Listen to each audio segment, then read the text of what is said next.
Good day, everyone, and God bless. Welcome to Fishy Act. Let's talk bettas.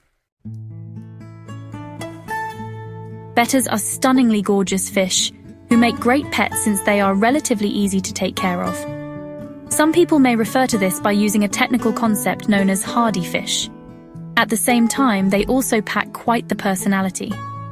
Every single betta has quite a unique personality style. Some of them are extra silly and playful, while others are insatiable swimmers that can go on and on. A great feature of bettas is that they seem to be curious most, if not all the time. And most have this tendency of vibing with their owners. Most bettas are usually quite territorial in nature. Male bettas, specifically, tend to be more aggressive when feeling like they need to protect their selected territories. Female bettas, on the other hand, have this tendency of being more tolerant of other species in a community tank. And if raised together, some people have achieved a successful betta-female sorority tank. How cool is that? For most people, however, bettas will remain in isolated tanks.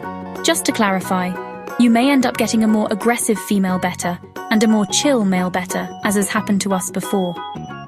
For example, this is exactly the case with our female betta on the left side of this 5-gallon tank named Sunburst, and Blue Ito, our male betta, housed at the right side.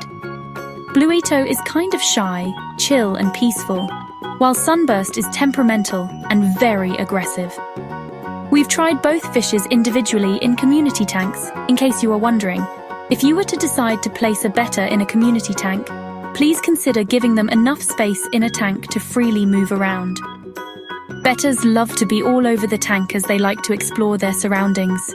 Nonetheless, they usually like to park on the bottom or top parts of the tank. Please consider matching bettas with noble and gentle nanofishes, such as different kinds of tetras, including neons, glow lights, ember, black neons, as well as harlequin rasboras, chili rasboras, celestial pearl darnios, least killifish, and so on.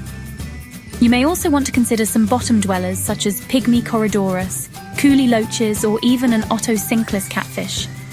Finally, matching bettas with nano shrimp or snails may work at times as well. Please remember to give them plenty of space in a community fish tank and keep them under observation. Although it has worked for some folks, you may be better off avoiding matching a betta with a bunch of guppies, since the betta might confuse these lovely fish with one of them and become aggressive. This is because guppies have bright colors and a sort of look-alike with the betta. Furthermore, consider avoiding matching bettas with other territorial species, such as gouramis.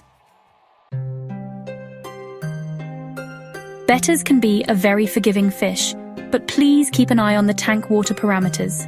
Bettas are tropical fish, so their temperature preference should be ideally between 70 and 80 degrees. Please consider buying a tank heater with temperature display to track this down.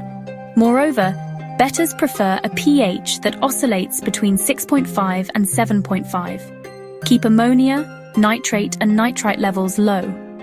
The former is toxic for fish, while the latter can stress fish and foster algae growth. You can track these with test strips, or even better, a water test kit.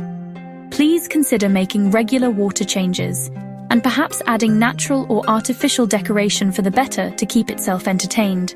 Also consider adding natural plants to help out with reducing toxic buildup and absorb excessive nitrates. Consider feeding your betta once or twice a day at most. Small quantities of food is more than enough. Please keep in mind that their bellies are quite tiny, possibly the size of 1 or 2 small food pellets. There are different kinds of choices to feed your betta, including pellets, brine shrimp, krill, spirulina, and flakes. The best thing about it is that bettas have this tendency of changing colors depending on the food they're being fed. Even if you see a fish and think to yourself that it seems hungry, just avoid the pitfall of adding more food than necessary. All fish love to eat, but too much eating could be detrimental for their health in the same way as a human. Finally, I want to point out that while there are some experts stating that betta fish thrive, even while housing them in tiny spaces, as may be genetically natural for them in tropical rice fields. Please keep in mind that bettas that you find on pet shops are quite distant and perhaps genetically evolved or adapted to more of a fish tank condition, rather than rice fields. Therefore, most professionals recommend keeping bettas in larger tanks and avoid that 1-gallon bowl. Again, in our opinion, a lot has to do with the size and personality of the betta. Consider that some bettas are more active, while others are passive. Some bettas are bigger, while others are smaller. Keep this in mind while housing your betta. You may need to make more water changes or adjustments in a smaller tank, since bigger tanks tend to be more stable over time. If kept under the right living conditions, bettas will reward their owners with their fun, silly, and sweet antics. They make a great fish for beginners in the hobby. Let's be honest, they make a wonderful fish for anyone out there.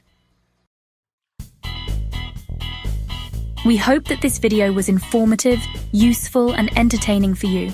If you enjoyed this video, please consider giving us a like, share, and subscribe for more. You may also want to check out our other videos on everything aquarium, fish life, and even fish comedy. God bless you all, and we'll see you in the next one.